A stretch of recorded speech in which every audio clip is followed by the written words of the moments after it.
agor Clwyd ifanc Nantglyn. Be sy'n neud ein clwb ni'n special ydy'n aelodau?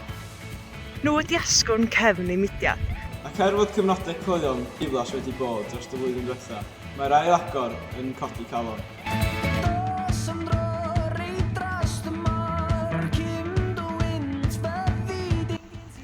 Barni stoc ydyw dyleis ambell aelod yn clwb ffermwyr ifanc Nantglyn.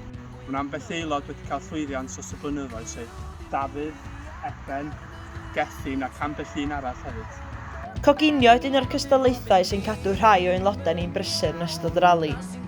A hefyd gwaith llaw a gwnïo, y sgiliau sy'n plesio rhai o'r criw, fel da chi'n gweld, yn rhai yn fwy na'r amlwg, y sioe ffasiwn a gwisgo fyny ar gyfer cystadlaethau llwyfan. Os am ddysgu sgiliau yn yr haf, clwb ffermwyr ifanc Nantglyn ydy'r boi. A sôn am dynnu, mae clybiau'n sicrhau ffrindiau oes. Ac ambell i brodas, fel prodas Gethin a Luned. Ac mae yna lu o ddigwyddiadau cymdeithasol, fel y swper agoriadol, swper nadolig, barbeciw diwedd y flwyddyn, har disgos.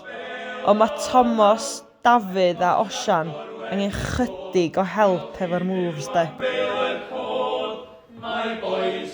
Da ni'n denu aelodau o ardaloedd Llanrhaeadr, Prion, Saron, Dimbych, Trefnant, Nantglyn, Groes, Bylchau a Henllan. Ac rydyn ni'n cyfarfod, cyn y Covid, yn neuadd pentref Groes neu Nantglyn. Diolch yn wylio.